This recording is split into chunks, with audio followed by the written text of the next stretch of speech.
خود کو رسول اللہ صلی اللہ علیہ وسلم کی خدمت میں دیکھا۔ ان کے ہاتھ میں پنکھا تھا جس سے آپ رسول اللہ پر سے مکھیوں کو ہٹا رہے تھے۔ بیدار ہوئے، علماء سے اس خواب کی تعبیر پوچھی۔ انہوں نے تعبیر یہ بتائی کہ نبی صلی اللہ علیہ وسلم کی طرف جن جھوٹی احادیث کو منسوب کیا جاتا ہے آپ ان کو الگ کریں گے۔ اس خواب نے آپ کے ارادے کو اور پختگی عطا کر دی اور آپ جامع صحیح کی تالیف میں ہمتن مصروف ہو گئے۔ امام بخاری نے صحیح بخاری کو کب اور کتنی مدت میں مکمل کیا، اس کا جواب خود امام بخاری نے دیا ہے۔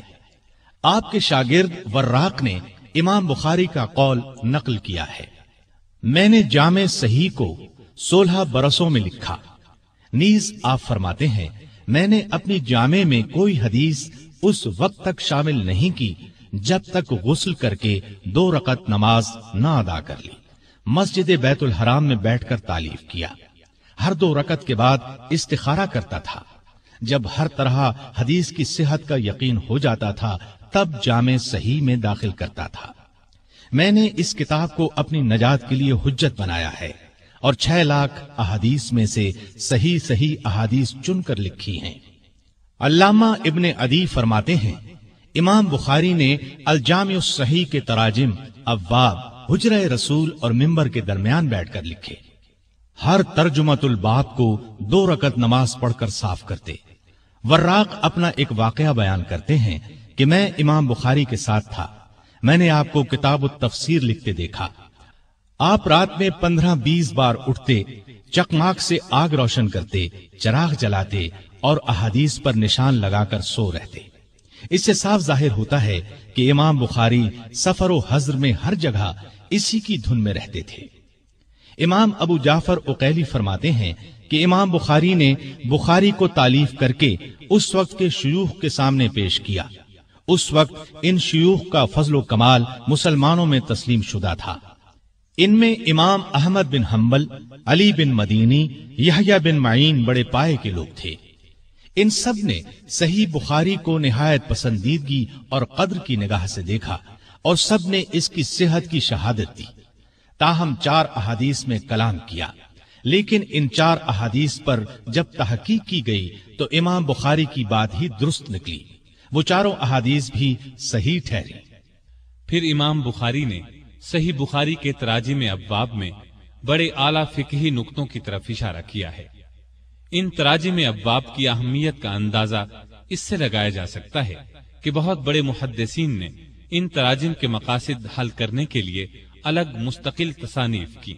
ان کے نام یہ ہیں: علامہ ناصر الدین احمد بن المنیر، خطیب سکندریہ، علامہ ابن رشید، علامہ زین الدین علی بن منیر، شاہ ولی اللہ محدث دہلوی۔ نیز اس سلسلے میں شیخ الاسلام حافظ ابن حجر اور علامہ عینی نے بھی حصہ لیا۔ صحیح بخاری کے ابواب میں امام بخاری بعض ایسی روایتیں لے آتے ہیں جن کی سندیں اختصار کے باعث حذف کر دی گئی ہیں۔ ان روایات کو معلق روایات کہتے ہیں۔